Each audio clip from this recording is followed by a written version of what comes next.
Harvey. About to get run over. Evening, Prime Minister. Lovely to see you. Nice to see you. Thank you very much. Well, thank you very much. I'm well. No doubt. And I think they're going to introduce you ever so, yep, just on time. I'd better refer to the early intervention services for young people. I've known Pat for quite a number of years now. The biggest mental health investment that has been made in a federal budget. I'm very proud of that.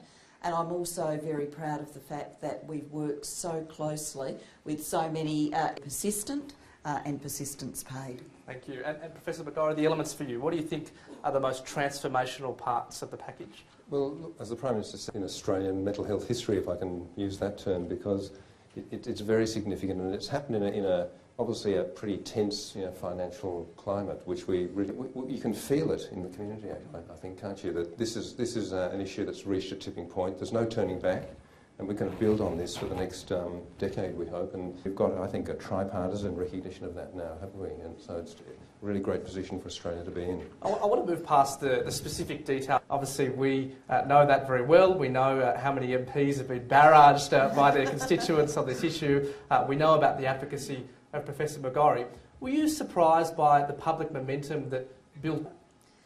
I wasn't surprised, no, because I think Pat is right to say it was an issue out there in the community and an issue at the time for which was increasingly coming. What's really changed, I've seen the community dialogue about mental health, is the degree of openness of families and individuals, of communities about mental health issues. When you've got that change happening, that degree of openness, I think you can tell that community attitudes are changing, and that's a great thing. It means right from, having a talk to the next door neighbour and not bringing stigma into the conversation, all the way through to this country. And he struggled to get work for a while. We came in the middle of a drought and an associated economic downturn. He loved. And the most significant job over his adult life, and he retired as a psychiatric in Adelaide from work. You could see the models of care changing, so it went from closed in, institutionalised, don't talk about it. In a difficult financial time, it's still possible for the Prime Minister's government and the Prime Minister personally to actually say mental health is so important that it is actually phone calls and contacts today, and the media reaction too. There's just a resonance out there which says Australia's made a big statement here. Climate change and the economy, two other slightly tricky ones. Mental health. Mental health is it's plain sailing by the change from a personal point of view, and I've certainly lived through that too. I started training in the old institutions, and Ian Hickey here, the same. I mean, we remember what it was like, and now we've got confidence, and we've got confidence that our programs, as Mark Butler would say, are shovel ready. They work. They're cost effective, and we've got a lot more confidence in saying. Well, I certainly, as someone who's going to turn 50 this year, later on this year, I've certainly... You can't tell, don't worry. Thank you for saying that. I fear that at the end of some long days you really can. That's part of the problem. Look, as the friendship group has been touched by mental illness, including by one family friend, one young girl who developed a very profound mental... being here as a Member of Parliament and having served as Shadow Minister for Health, when I took that portfolio in opposition, we were fighting campaigns on a range for the Labor government. It's one thing for me to say it, it's another thing to get it done, and getting it done has required this collaboration with Minister Mark Butler being specifically a Minister for Mental Health, once again, a new way of working and a new way of people who have shaped my thinking and I think shaped the nation's thinking on mental health. This point, what is it about a community campaign that, an attractive community campaign? What do you think are the elements of community? Feel good. If you invest in these things, they will make a difference. So it's the coming together of community concern, of people who are willing to, raise their voice and say, I'm here and I'm concerned. You've got to be really sure.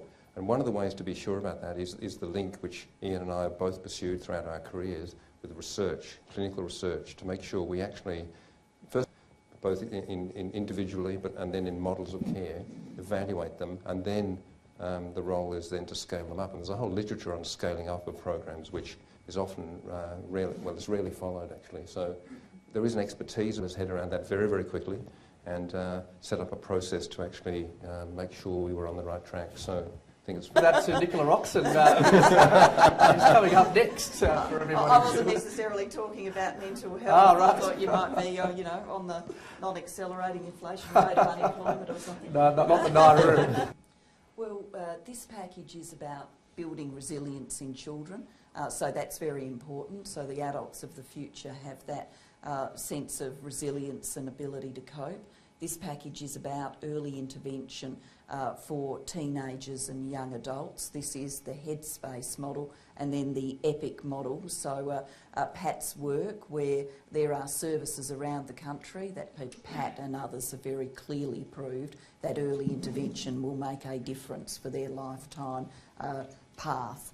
So that is a big part of this package. I understand that, and Pat will correct me if I'm wrong, but EPIC's been up and running for about 20 years in Melbourne. So some out there in the community are saying, wow, this is long overdue. Why do you get the sense that, do you resonate with those people who think that this is long overdue, and why do you get the sense that it has taken so many years for these models of care to be at the forefront of the political debate?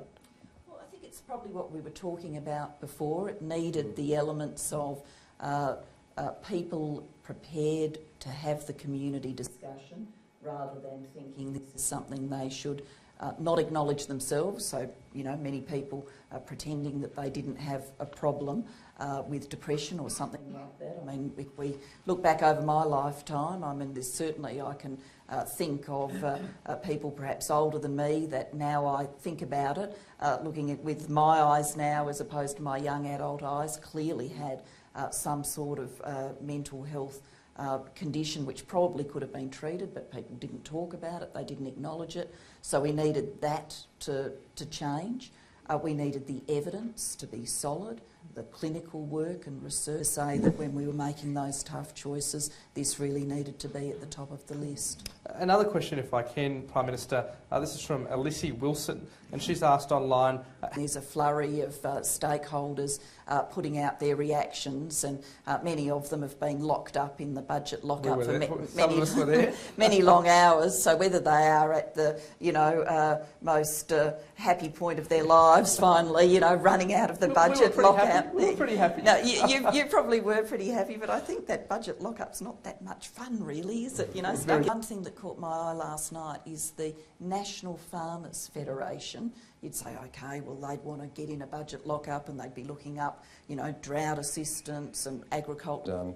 They are looking to invest in Australia because of this infrastructure that we are developing, Headspace, EPIC. Well, I suppose one of the unusual things about politics is you've best done your job if something that was a huge change subsequently becomes unremarkable, that it's actually just part of the backdrop and part of the world that we live in. This equal opportunity laws, once again, a transformational change, making it not lawful in this country to say you can have the job because you're a man and I can't have it because I'm a woman. And that didn't happen. That happened in my lifetime. Once again, a Labor government piece of legislation. And I actually go to schools and I joke with girls in high schools. I say to them, when was it in this country that you think an employer could have said to a woman, I'm not giving you the job because you're a woman? When do you reckon that was last lawful in this country? And they'll say, 1850? You go, no, not exactly. But it just goes to show transformational change has best done its job when it's become normal and we all say to each other, wasn't it always like this? So if at the end of 10 years, was always Headspace and there was always EPIC and there was always these services, what's everybody going on about it? How much change there's been? This is just part of our world now and this is what we expect it to be. Then you kind of know you've done your job. Thank you very much, Prime Minister. Thank you. Could I just, before we you finish... can very quickly add in, and then we really need to... I just want to personally thank the Prime Minister for her support for this very important reform, and also the ministers, Minister Roxon, Minister Butler, and all your colleagues who we've pestered unmercifully over the last... sorry to those.